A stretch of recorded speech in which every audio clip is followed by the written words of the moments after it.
Good evening, everyone. Welcome back to the Evermore YouTube channel. It's Chris back with another post-match reaction to Newcastle United's fifth, that's right, fifth, 1, 2, 3, 4, 5 wins in a row. 2-1 against Brentford today down at their stadium. I can't remember what the fuck it's called. I don't care. We won there 2-1. We were absolutely shit for the first half, but we were really good in the end. So we're going to get stuck right into that in a minute. Just talk a little bit about the game, some of the key moments as well, some very interesting situations involving the VAR and the referee situation today. So we'll get stuck right into that. Just before we do, a little reminder, if you're new to the channel, checking us out for the first time, nice to have you on board. We've had loads of new subscribers recently after a couple of rant videos involving crap pundits. So thank you so much to everybody who's joined. We're actually over 2,700 now, so more homework for Mark. But come and smash the button, come and join us. 2 weekly shows, Mondays and Wednesdays, and pop-up videos just like the one you're about to watch. You won't regret it. Loads of Newcastle United stats and chats. We're live tonight as well for the post-match, so come and join us. BT, big shout out to you. You were in early doors. We've got George in the comments as well, just saying mint, absolutely mint. First half, not as good. And then talk about the pens as well. Obviously, we had loads of craft and energy for them as well. We'll get stuck right into that, George. Good shout. We've got Jan with us as well. Good to see you, Jan. Newcastle won 5 games. That's right, mate. 5 games. 1, 2, 3, 4, 5. That's unbelievable. I don't think since the days of Bobby Robson, we talked about this kind of stuff, mate. It's incredible. Les is in the house. Good to see you too, Les. We've also got Richard in the house as well. Yeah, say it again 5 times. And Jimmy's right. 5 out of 5. Unbelievable. We've got Gibbo here as well. And we've got Kenk as well. So let's get stuck right in then, guys. So Newcastle United, this is how we lined up today. Again, trying to predict the lineup these days is quite difficult, given the fact we've actually got a little bit of depth in the squad. So Alexander Isak came back into attack. Wilson went back to the bench. Joe Linton was obviously part of the front 3. Maxi missed out again. It seems like his hamstrings are still made of cheese. So he disappeared despite playing really well. There was some worries about Bruno before the game that he got injured in the warm-up, but he came out onto the pitch and he played, did Bruno. So yeah, interesting game this. I mean, Brentford was never going to be an easy game at all. I think it's always one of them fixtures that, it's weird. I sometimes say there's a bit of Stoke in there, with the long throws and the set pieces and that, but they're way better than Stoke. I'm not saying they're like Stoke. They know they're the same colour shirt and stuff. But Brentford is a tough game. They're not scared of you. They rough you up. They mix it up with the set plays. Ivan Toney's dangerous up front. We said that in the preview. They've got some players with energy as well. They've got some players in midfield aren't scared to put a foot in. So they did all right. Did Brentford today? Certainly in the first half. I mean, was it the boy Kevin Shade or Shard? He really ran at Botman this game. Really give Botman a bit of a tough time through stages of the game. One in particular, which we'll get stuck into in a minute. But they started really bright. 10 minutes in, the ball's in the back of the net. I'm screaming at the TV, thinking, what the hell is going on? Like most people, I was about 3 minutes behind everybody else. I don't think anyone had a stream that was up to speed with their real time. But Ivan Toney's there, back post, totally unmarked. I can't understand how he's unmarked. The most dangerous player in the park. He slots in the back net after a good save by Pope. I'm screaming at the TV. And then I'm thinking to myself, this Newcastle United defensive unit cannot leave that lad unmarked like that. Something isn't right here. You look at the screen, the ref goes to VAR, and this is where VAR works. So he goes to VAR, he can look at it again, he can see Tony's leaning in, he's offside, he rules the goal out, rightly so. And then that kind of lets us off the hook a little bit in terms of how the game is going. Bit of a warning sign, really, but we're trying to get back into the game. We were struggling, I think. We were struggling. The touch wasn't there. The passes weren't as crisp as they normally are. The movement wasn't quite good. Isak wasn't, his touches weren't coming off from him. Joe Linton gets his customary yellow card, which I thought was horrendous by the referee to do that so early on in the game, because he could have got a red card, which was shit, really.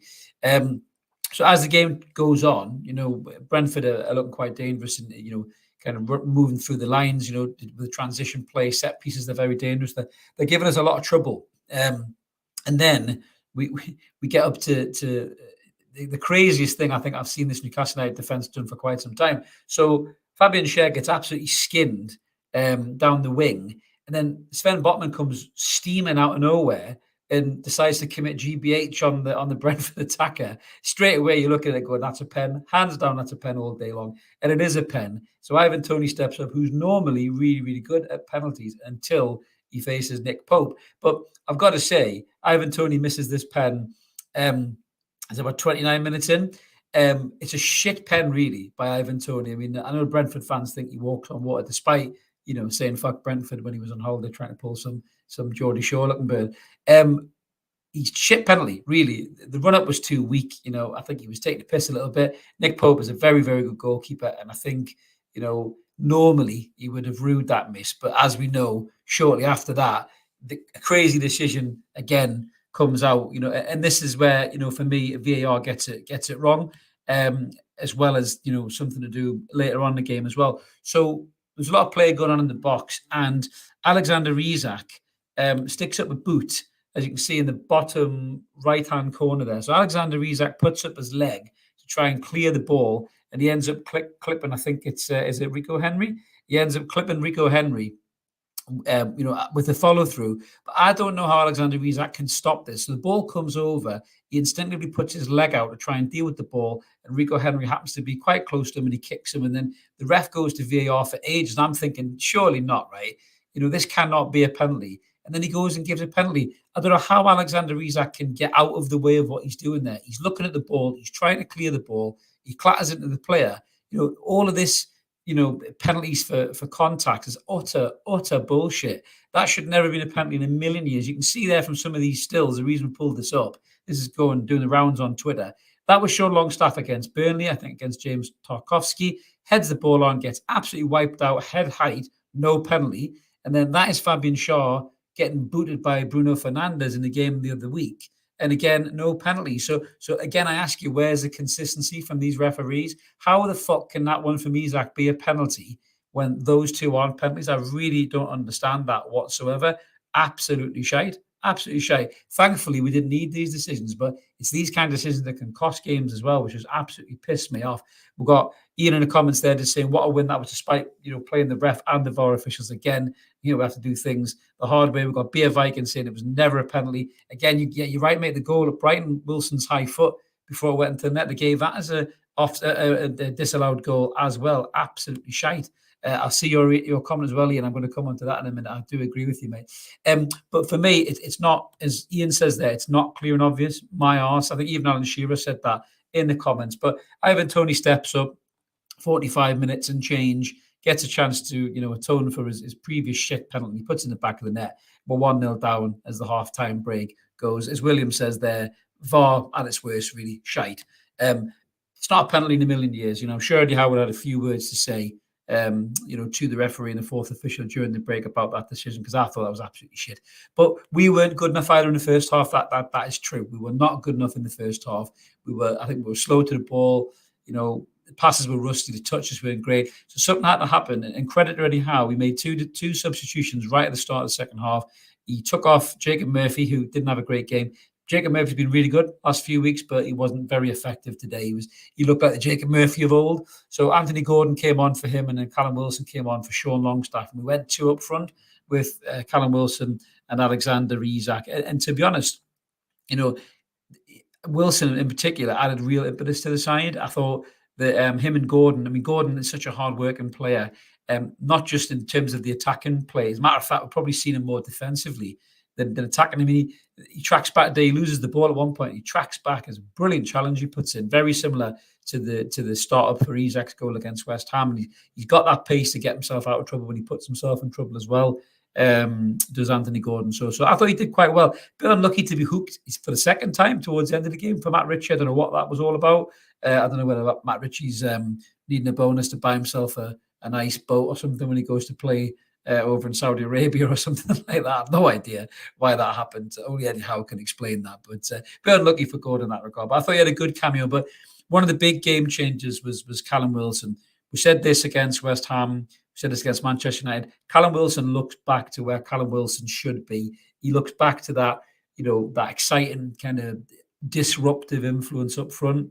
And him and Isak together, there was times where there was some beautiful link-up play. We'll get into the goal for that in particular in a minute. But so the game pushes on. Joe Linton drives a little bit further up the park. Lovely quick feet into the box, puts it across, and then there's an own goal slipping the back of net. One level, we're 1-1 back in the game. There was a point where Pontus Jansson had went off for Brentford earlier on in the game. I think that allowed us to get a little bit back into it. But when the second half kicked off, we were definitely more in the ascendancy. We looked better. The passes were a bit crisper.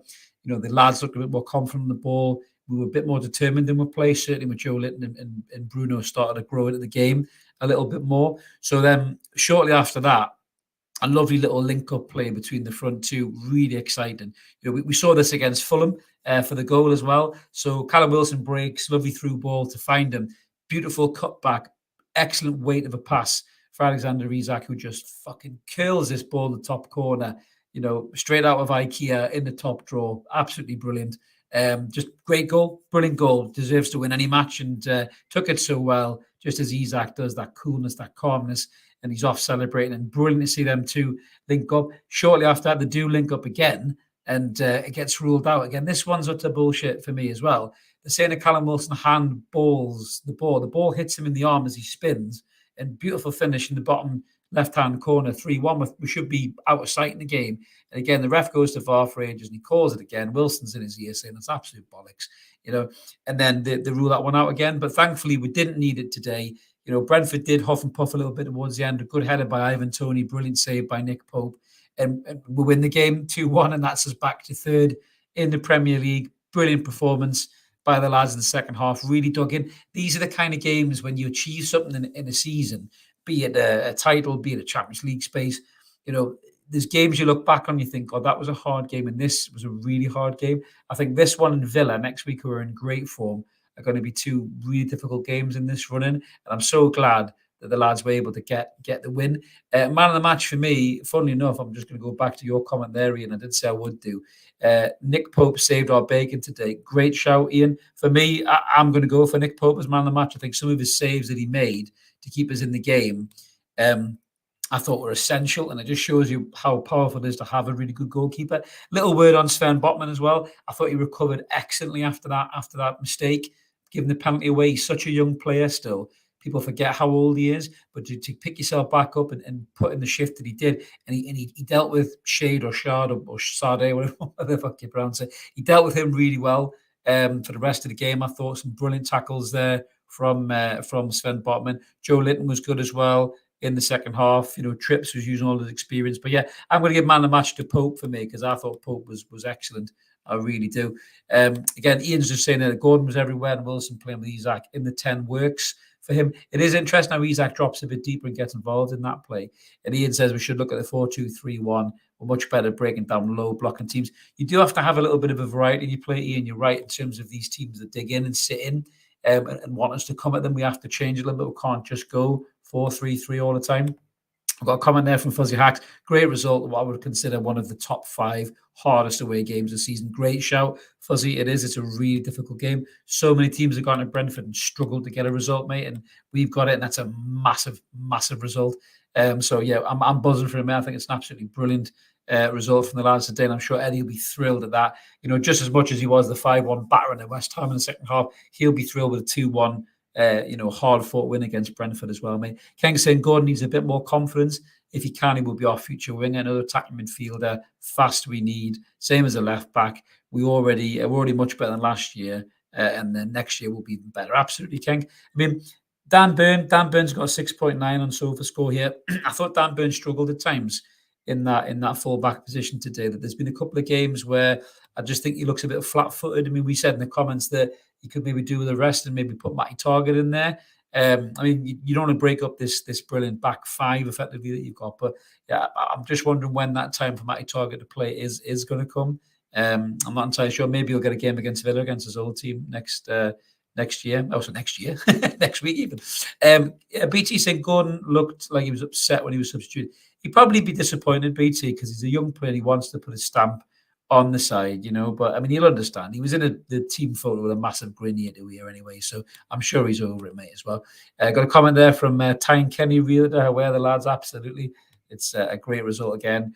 Joe Linton was everywhere to coin. You're absolutely right. He's I'd love to stick a pedometer on the bloke and just see how much he actually covers distance-wise. I've got his heat map and he looks everywhere, mate. But it would be brilliant to see. Maybe get one of those player cams, like from the old, was it the Nike advert, when you could just see the GoPro one with them running. I'd love to see Joe Linton's GoPro. He'd be absolutely quality. We've got a comment there from Mark Gilmore saying Bruno had to run a different show in the second half, took it with his stride. Yeah, he did. I mean, he he has that ability, Bruno, to play the ugly side of football as well. You know, when things get down and dirty, he's not scared of that. He's not scared of getting stuck in. I don't know if you noticed as well. It's one bit. I think it was about 5 minutes before the full time whistle. He fucking blasted a ball out of play, and he must have wiped that about 5 Brentford fans in the crowd. I thought it was absolutely hilarious. Mark's in the comments said he can't stop singing "Smooth Operator" with all his Sade talk. Absolutely, mate. And I'm probably not pronouncing it right, Mark. That's your job, mate. I just try and make the funny one-liners. Got a comment there from Alan saying, "Thanks, Eddie. You completely changed all the players." You're absolutely right, mate. 100%. And Ian just agrees with me for Pope being a human being of the match, politically correct. I don't think we're there yet, mate. Fucking hell. I'll cry the day we get there, Ian. I'll tell you what. Mark's saying that they've only lost 2 games this season at home. Wow, I didn't know that. It's a tough game. Not in the races for the first half. Eddie's magic changed it all. Great turnaround. It was. I mean, and like I say, these are the games we'd have got smashed in. Not too long ago. They're certainly, under the Baron of Bacon. There's no way we would have been able to take these games. We probably would have been 3-0 down in the first half. Maybe with a man sent off because the tempers would have flared. Everyone would have been blaming each other. But there was one point where Trippier was bollocking. I think it was Cher. Cher was just glaring at him and saying, "What are you talking about?" And then he told him straight. He just went, "All right, okay, whatever." And then they kind of pulled themselves back together. And then, Trippier turned around, give it like a wink and a thumbs up, and Cher reciprocated. And they're so cohesive as a unit, that back five. It's definitely the key to our success this season. As brilliant as it is to see class goals by Isak and Wilson back in the game, and Bruno doing what he does best. I think that back five is, hopefully if we get to the top 4 positions, which we're in a good position to do, the back five is 100% going to take a lot of the plaudits for that reason. Ian says Big Joe was his man of the match. He was an absolute beast in the second half, driving us forward, Bruno. He was. I mean, to be honest, there's grounds you could actually give Joe man of the match pretty much every game he plays. I think PK said he didn't. I don't think his standards have dropped at all under Eddie Howe, and he just seems to be getting better and better. When we bring somebody else into that midfield position, I just wonder whether we can see him even further up the park. When we bring in maybe a holding midfielder that can do a job. I did like some of the ways that Christian Nørgaard played today. He was a bit of a shithouse, him. Maybe that's the kind of a player we need in a game like that, just to rattle a few people and set the tone. But I just don't think his attacking midfielders were any better alongside of him. Was the issue. Got a comment there from Vincent saying, "What do I think of Gordon's attitude? Personally, I love his raw passion. On top of that, he's a good footballing brain, shows some nice deft touches." I totally agree with you, Vincent. I think he come with this horrible, stigma attached to him of being this worky ticket and hard work and all this stuff. And his graft on the pitch is incredible. It really is. I mean, I want to see him probably more in the attacking threat, which I think one of the previous comments said before. I want to see him driving at teams. I want to see him getting in behind, cutting inside, maybe having a shot, slipping across the box and maybe getting somebody on the end of that. I want to see a bit more of that from Gordon, but I think that'll come. That'll definitely come as the weeks go on. I don't think we'll see the best of Gordon until next season, Vincent. I really do. But I think, I think he is going to be a smashing player for us. And you're right. What we're going to do? Sorry, the Simeone comments. Yeah, you're right. I think how looking at the dark arts under Simeone, you're absolutely right, mate. You're absolutely right. Ian says Malfoy is class. I love him. That is his new nickname now, and I love a bit of that. Vincent says, yeah, Big Joe been our star player literally for the past 5 or 10 games. The Brazilian manager's wrong to leave. I just don't get that. I mean, you look at the players that he's playing. I mean, was it Paquetá's getting ahead of him, and some of the other players as well getting ahead of him. I mean, surely you can try him in a friendly or something, Joe Linton. I can't think that's too far away. He's consistently one of the most, consistent performers in the Premier League week in, week out. Just looking at his stats today, his passing percentages are up there in the 85th percentile. He's winning 8 of his 14 duels. He's winning 3 of his 4 aerial duels, 4 clearances, 2 interceptions, 4 tackles. He only gets dribbled past once. And he creates the goal. I mean, it can't be long until this lad is going to be in the Brazilian team. I'd be shocked otherwise. He'd say that he's put on 3 stone this season. Classmate. I'm not sure how much Maxi's put on when he keeps getting injured. That's why his hamstrings keep snapping. Let us know what you guys think about Maxi being injured again in the comments. It's a shame for the lad because every time he plays well, seems to have another setback, but surely something ain't right here with his fitness. The fact that he gets injured all the fucking time is starting to wind me up, to be honest with you. But moving back to the game and moving back to where we are as a team, like I say, we don't necessarily need to worry too much about the refereeing and the VAR decisions today. I mean, thankfully we didn't need it, but there will come a time when we do need it, and they really need to sort this whole situation out. Me and Mark are hopefully going to have a special guest on with us this coming week on Evermore to talk a bit about officiating in a bit more detail. So make sure you tune in for that, guys. Wednesday at 7 o'clock. I won't tell you who it is in case somebody tries to steal him again. But yeah, it should be a good guest to come on and pick their brain and let you all know what they think about it as a professional as well. Comment there from Dan. So just saying, one of the reasons we usually do better in the second half is because we run them into the ground in the first. 60, 46 today. Then we put a fresh group of attackers on as part of our strategy. Great shout, Dan. I think that shows you the kind of flexibility that Howe's now got in his, not just in his kind of squad, but his managerial playbook as well. Previously I think I wouldn't say we're having a go at Eddie Howe, but some people were a little bit critical of maybe him being a bit one-dimensional, maybe sticking with players too long, not making those changes. But he's not scared today. I mean, Sean Longstaff's been a constant under Eddie Howe, hooked him at half-time. Not scared to make those changes now. So absolutely brilliant. I like to see that. I like to see Howe being brave. We've still got Miggy Almiron to come back into this equation as well. If you had Miggy Almiron off the bench today as well, he could totally change the game as well, which would be absolutely class. What we've got here, so I guess Chris didn't like it. Lol. No, I just did that. Sorry, I just pulled it up, mate. Sorry. I'm trying to keep up with the comments, mate. It can be a bit difficult when you're on your own. We've got Dave in the comments, even on the YouTube. Davey, good to see you, mate.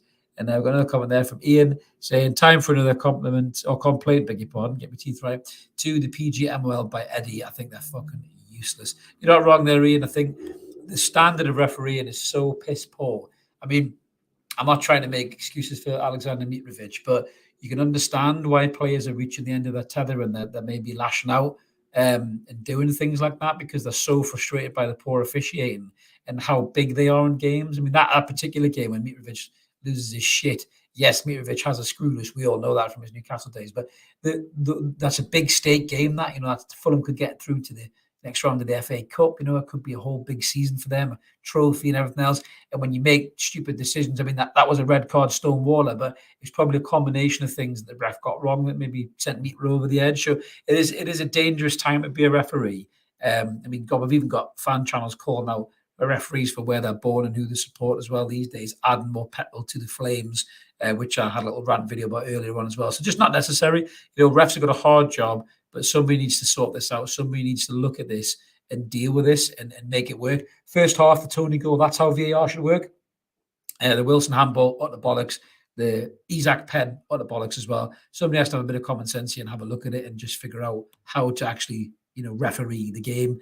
I've got a comment there from the Pop Images. Hi all, great win today, professional performance, top 4 win from behind, very happy. Good shout. I just think it shows you how we've grown as a side as well, that people have always said, oh yeah, Newcastle will drift away. In this top 4 race, they'll hit the wall, they'll hit the blip. We've had a blip and we're still in the picture. We've stayed in the picture right throughout the league, really. So I think I'd be massively disappointed if we didn't finish top 4 now from the position that we are in. We're the most informed side up there. You look at Manchester United today; they weren't great. They were, the peppered Everton. Everton were poor. Way too open at the back. And I think that's why Man United get that win. Spurs nick a win at the end. So I think out of the 3 teams between us, Manchester United and Spurs, we definitely look the most informed.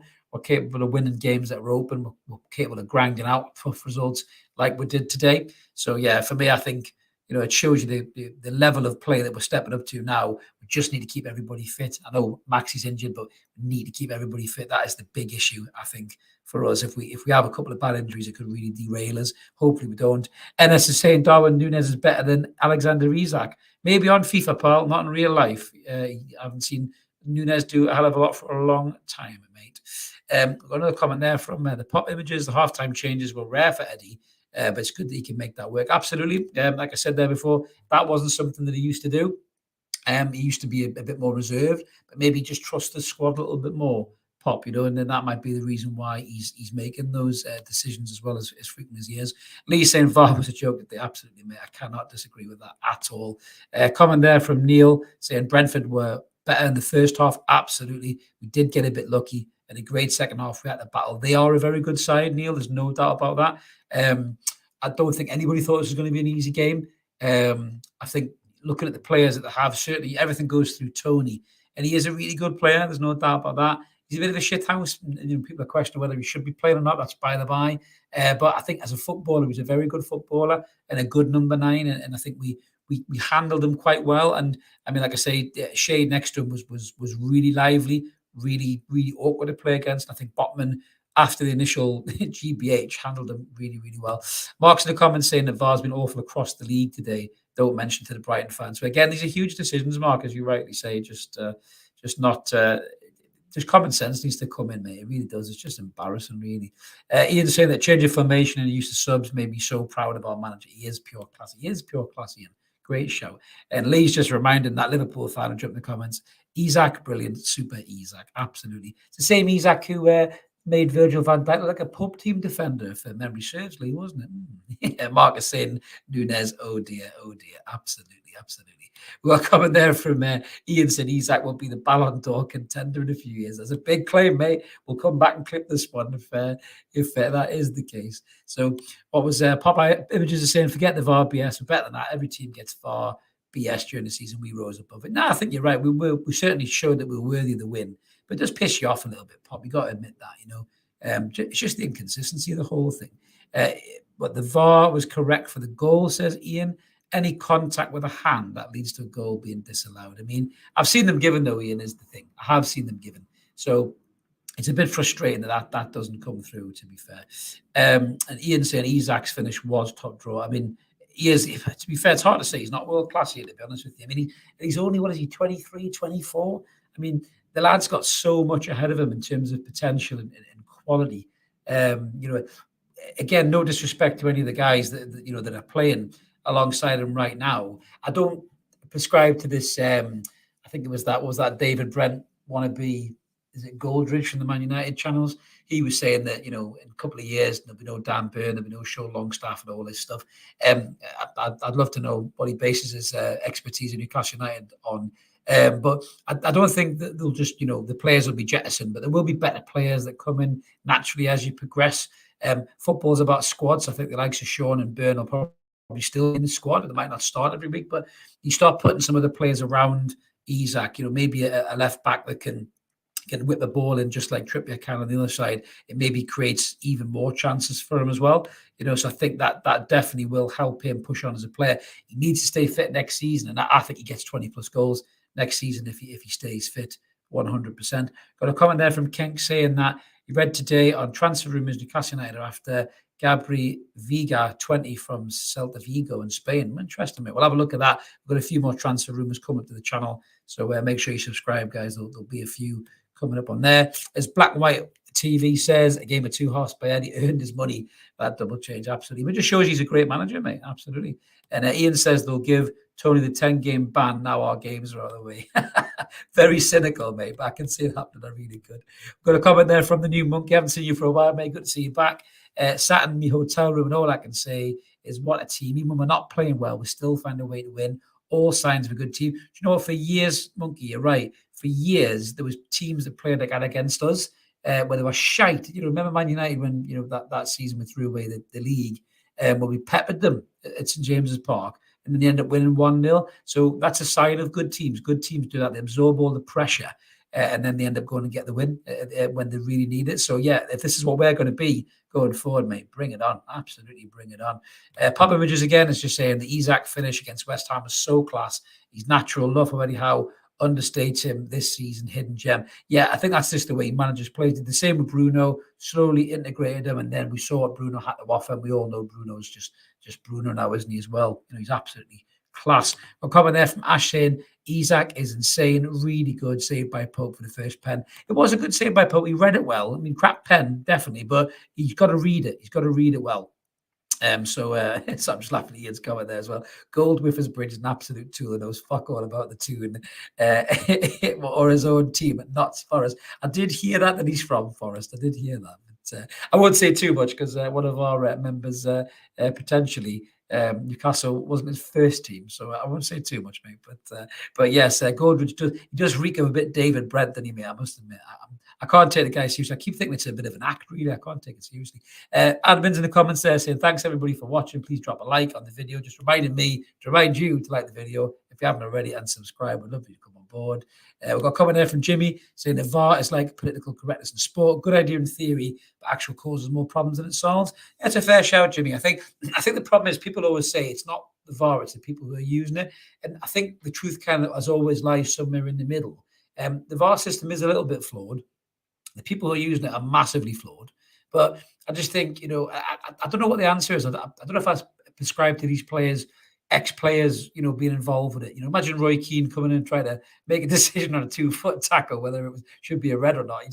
You can't really have that, can you? Or Shearer elbowing somebody in the face and saying, well, he's just trying to get an angle. So you do have to have some kind of common sense with this whole thing. But I just don't think that the referees and the people in charge of the referees have got enough humility to ask for that common sense, to almost have a board of maybe former players, former managers, former referees all together, to kind of have a broad view of things and maybe rewrite the rule book a little bit in terms of some common sense. And the offside thing is a massive thing. I'm very much on the side of favour of the attacker. Some of these offsides we've seen in the last season and a half. I mean, Jesus Christ, if a guy's got bigger feet, he's offside. If a guy's got facial hair, he's offside. I can't buy into that kind of regime, which is absolutely mental. I really, really can't understand that at all. So we're coming here, more Man United passion. They'll be after me. I know I'm wearing a red topic. They'll be after me. They think I'm batting them. But Dan saying the Goldbridge thing was on the Ben Foster pod on YouTube. If it wasn't as one-sided, you watch the whole thing. I didn't have as much of an issue with what he said. My issue was the players he named. Isak. Yeah, exactly, mate. It's just, he does talk a lot of shit, mate. But there's loads of them kicking around, mate.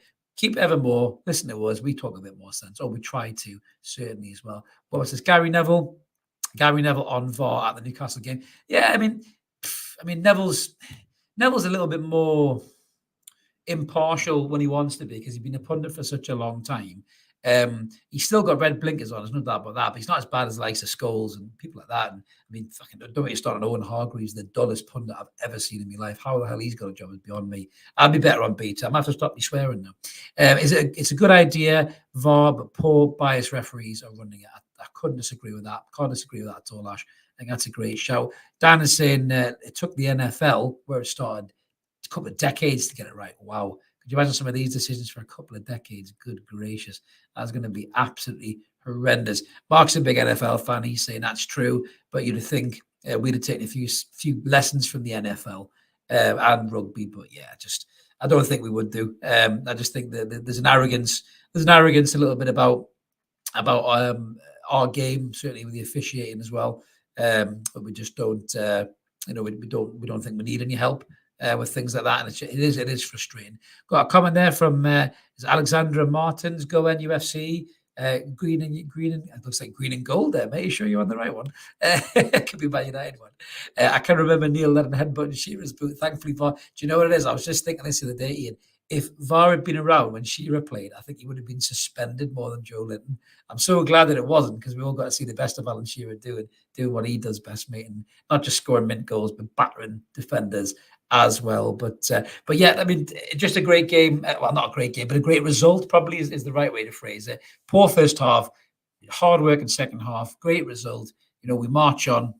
We've got Aston Villa next Saturday. It's a really tough game. I mean, they're in really good form. Let us know what you guys think of that game. We'll be having a preview coming up on the channel, and you can tell us all about it. I do apologize to you, Alexandra. I'm I'm direct from the Amazon in Brazil. Sorry about that, mate. That's why I didn't see the colours there. I thought, because we were slagging off Man United, my mind went there. So we love the Brazilian, mate. Welcome on board. Great to see you on here, mate. But yeah, so the Villa game is a tough game. I think we're up to 7th Villa.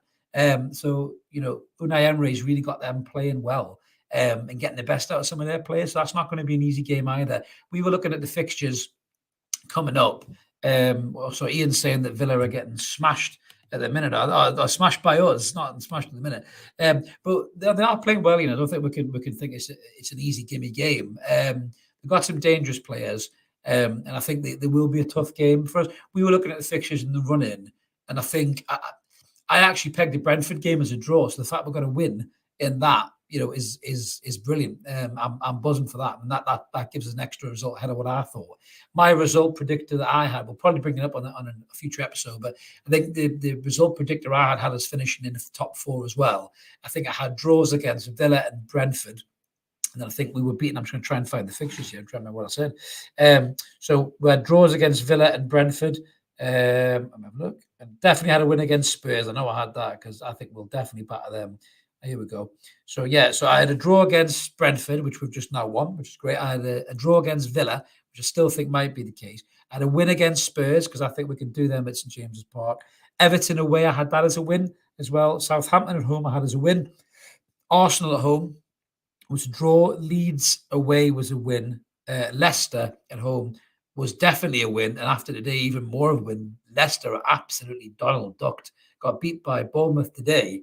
And talking about getting Jesse Marsh in as the manager. Holy shit. If I was a Leicester fan, I'd be mighty upset. And then we had Chelsea away, which I had as a draw. So if you look at those remaining games, we're in a really strong position to finish in this top four. It's all in our hands right now. We've still got a game in hand on Spurs. We're 3 points ahead of them. We're ahead of Manchester United on goal difference. Spurs have got to play Manchester United, Liverpool, and us all in the back-to-back games. That's not easy 3 games for Spurs. And they're not great. They've got Son and Kane, yes, but they are not great at all. So I really think that we can put a lot of pressure on them, as Dan says there. Nice thing about playing early, it puts pressure on Man United and Spurs, absolutely. And they'll feel that pressure down. There's no doubt about that. One more from Ian. If we hit Champions League, the PF will push the spending to the limit. These guys spend billions per week. Do you know what? I think they will, but I think we'll do it in a smart way. I don't think we'll buy, we're not going to go and buy a Cristiano Ronaldo or somebody like that to ruin the harmony of that team. I think we'll get the right characters in, but I do think we'll have a real injection of quality once we establish those top 4 positions. Ian, I do agree with that. I think the wage will go up, the level of the wage will go up. And I think, the quality of the player will also go up as well. Got Paul in the comments. Good to see you, Paul. Very good evening to you too, buddy, and everybody in the chat. Dan saying Jesse Marsh is better than I'm giving him credit for. Sorry, Dan, maybe my views are clouded because I've got a Leeds United mate who's just absolutely disgusted by him. And some of the shit he come out with, me, I couldn't really atone to it. Ash is saying it will be younger players, 24 to 27. I don't disagree with that, Ash. I think because we're looking for the future. But if you look at it now, our best players, our most influential players right now in this side are all in around that age bracket, aren't they? You've got Isak, you've got Bruno, you've got Botman. They're all quite young players, and I think that there's future to build there. Even Gordon as well. There's years and years ahead of these guys to come in there. So yeah, I think that it's a really exciting time if we can get those kind of other players around them. We might need 1 or 2 that are maybe just over 27, like Trippier did, and just raise that experience level. Certainly in European football, you can't underestimate that. No experience, you might be in trouble. Maggots in the comments saying Joe Linton was class today. Isak and Wilson can play together. Isak is very clever and he drops off. I was so impressed with them two as a 2, mate, I must say. Isak's just got that quality as a footballer. Just dropping back into that position. And Wilson looked good as well, pulling out wide, and obviously turning provider like he did in the Fulham game as well. It's really exciting to see that. Wilson wants a goal, there's no doubt about that, but it's great to see them clicking together just like they can do as well, which is absolutely quality. Just a couple more comments before we go, guys. We're coming out from Ian saying Stevie G, Frank Lampard turning noses up. When asked about being our manager at the time, we dodged a bullet with those Muppets. No doubt there's Frank Lampard back in the Chelsea hot seat, losing again today. That is the weirdest thing I've ever seen in my life. Chelsea fans must be absolutely scratching their heads right now, just wondering what the hell they're doing. I love it because I hate Chelsea as a club. I think they're absolute shit house of a club. They should just have the shit house emoji as a sponsor, in my opinion, because I just think they're horrible as a club, rancid. Ian's saying, here's an unfortunate fact. When we push up to the 1-2 regulars in Europe, some of these players will have to move on that we love. Yeah, no, absolutely. I mean, that will happen, but this will go with our blessing. I actually think that Lascelles will go in the summer. Rich will go in the summer. And they've been great for us, as servants, certainly in the Championship coming out. Lascelles, I still remember that, him shouting and ball at the Southampton game. He was one of the real leaders back then when he was a younger lad, and he helped us as a captain, moving up from the Championship into the Premier League. Premier League's maybe just got a little bit beyond Lascelles, but he's a great character, and I think he's a great servant, as is Matt Ritchie. So they'll go with our blessings, and maybe Burns' time will come in the next year or 2. He's no spring chicken. He might drop down the leagues, he might retire. He's finished finished up his time playing for his hometown club. Who knows? But at the minute, likes of him and Sean Longstaff definitely have way more to offer. I think Sean Longstaff was much better than McTominay was when we played Manchester United. And, people keep telling us to sign McTominay. Don't think we need to. Sean Longstaff can be improved as a player. There's no doubt about that. I think it might be a bit too late for his brother, sadly. I do like Matty, and I'd love Eddie to get a tune out of Matty, but I just fear Matty's time's up. But certainly with Sean, I think there's more levels that he can go to as a player. There's absolutely no doubt about that at all. I love your comment there, Ashington. They should keep Lampard. I hope they do, because I kind of want them to win a couple of games back to back so they don't get Nagelsmann or something like that in the summer. And then they're just stuck with that knacker, a bit like Manchester United did with Ole Gunnar Solskjaer as well. So we've got a comment there from Dan saying it's amazing that we can change tactics mid-game and succeed. Yeah, moving to that 4-4-2, I think as somebody said before. It's brilliant. It keeps teams on their toes as well. We're becoming a bit too one-dimensional at one point, a bit too predictable. Some of the lads said that as well in previous podcasts. So it's great that we can change it up and say, right, we'll throw Wilson and Isak on together. And that'll just scare the life out of people as well.